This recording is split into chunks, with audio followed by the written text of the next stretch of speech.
we are going to be turning this single photo scan into this full environment. Watch me.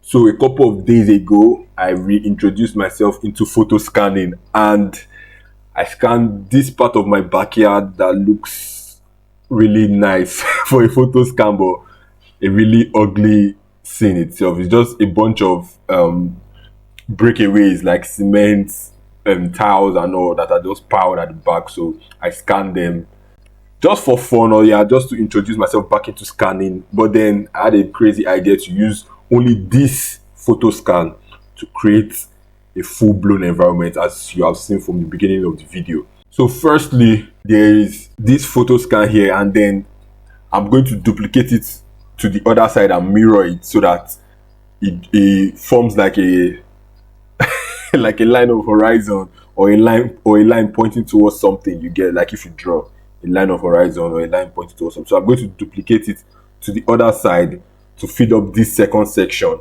and then we'll walk our way from there. So let's do that.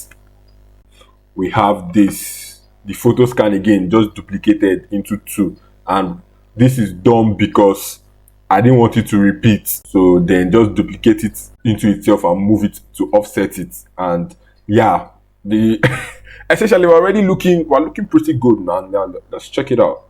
Yeah, this is looking nice, this is looking good. But then now we have run into a problem. And the problem is that if you're looking at the photo scan, you can see where it cuts off from. And yeah, we need something for these gribbles to be falling off of. And that is where we bring in the rocks. So that's rock number one and rock number two. These essentially are just to fill up, you understand, to fill up the scene, to make it look like, okay, these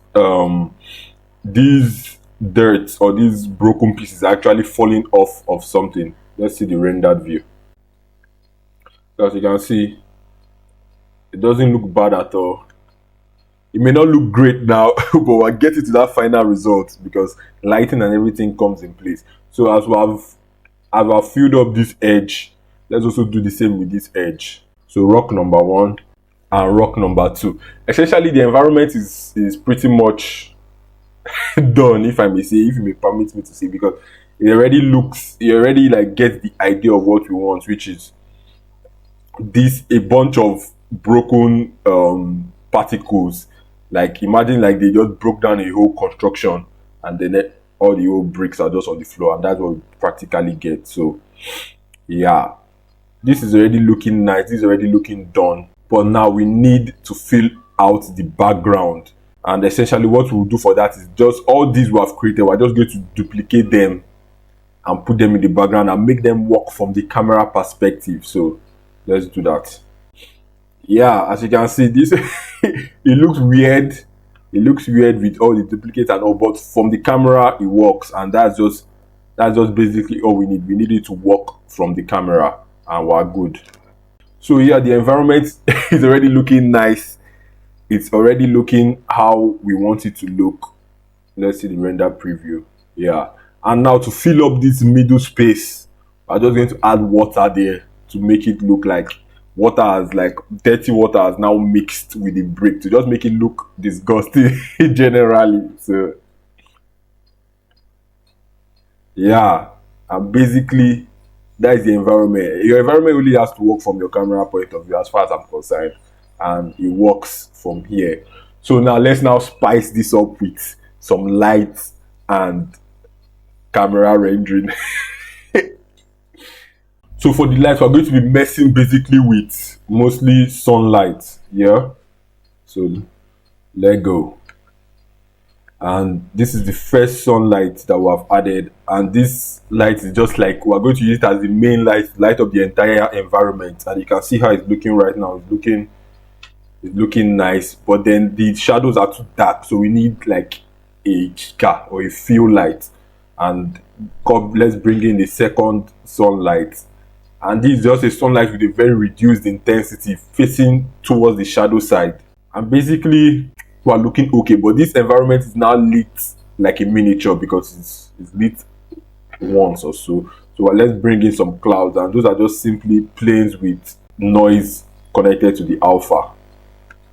So planes with noise connected to the alpha, and this will just kind of simulate clouds. So you can see some places are now dark, some places are light in the whole mix and everything. And this environment is looking beautiful. It's looking like something you can see in the moon, because it just transforms the whole photo scan from what it was to this beautiful piece. And now to tie the whole entire environment together, we bring in the god of environment, which is your fog or your haze or your volumetrics. Boom, boom, boom. It's done. It's finished. Volumetrics has killed it. And you guys can essentially see how with just a single photo scan I've brought this beautiful environment to life. But that doesn't end there. We're still going to take it a tad further. What is an environment without a beautiful render to showcase a story behind the environment? Let's go into the render. So after the environment was done, yeah, the environment is done. We've done the environment looks good, the environment looks cool. But now we're trying to bring this environment to life. We're trying to put it out there and make a story out of it. And what better story to make than a drop out or a drop point, which is essentially someone going to drop a package to another person in the midst of this deserted environment, which is something you will see in the kind of like spy movies. So we bring in first our character. Yes, our character. And let's see our character. Character got it from Human Gen. You can see he's looking suited up. He's looking all nice. And if we preview that, you can see him. He's looking like James Bond. James Bond boy. James Bond boy. Anyways, the character is going to deliver a package which is going to be inside a case. Boom. That's the case. That's the case, guys. That is the case. The case contains money, drugs, whatever you want. Sorry, not drugs. This is going to be on YouTube. Money, chocolate, anything you want. And now we have our character that wants to deliver a package. Yeah, our character wants to deliver a package, but to who, you may ask? Let's now bring in the receiver of the package, which is an ominous guy, a guy we don't know. So he's going to be inside his car, and he's going to be shining the headlamp of his car to our character. So bring in the car. Yes, this is the car. This is a kind of, the receiver is an OG, so he has to be in a vintage, man. He can't just be in any shitty kind of car. He has to be in a vintage and bring in the car. The car looks nice, the character looks nice, and now we need to make the car light shine bright to insinuate that this character came to drop something to these guys, and these guys are like the bad guys. Not bad guys, you understand now? They're like the cool guys, So they're just inside their car while the character is there waiting for someone to come and pick up the package from him. You feel it? Yeah. So that's basically it. It looks nice like this. Just take a look at this render. Take a look at this render. Take a look at this render. Take a look at this render. Take a look at this render. I have it rendered out and posted as a singular video on my channel. So please go and watch it. It's just 9 seconds. You can add views for me. I love you. And don't forget to subscribe on your way there. Anyways, this is looking nice. This is looking good. So what else do we need? We just need a singular camera move to tie it all together. That zoom in, that pan in, to show that, oh yeah, this guy is about to deliver something. It's giving that tensed feeling. Yeah, that's what we're going for. And after that is done, basically, we have created a story out of an environment we created. One more thing. So many Easter eggs in this video. I want to show you the power of Blender's new EV Next. I tried it out on this project, and you guys are not ready to see what EV Next has for you. So just before we go to EV Next, take a look at Cycles. Take a look at Cycles. Take a look at it. It's looking nice. It's looking dope. It's looking clean. You can see Cycles. Now let's go to EV. Just take a look at EV. EV Next. EV ray tracing on. Let me just tell you guys all I did. From Eevee, when you change your render engine to Eevee, all you need to do is just go down and click on ray tracing, and I'm telling you guys, it's going to be like magic happened. You're not just going to know what happened. You will see Eevee looking like trash as Eevee normally looks. But immediately you click on ray tracing and the calculation has been done. Oh my god. Just look at this. Look at this. See how I am moving. See how I am, and see the volumetrics. The volumetrics are on point. I can't even lie.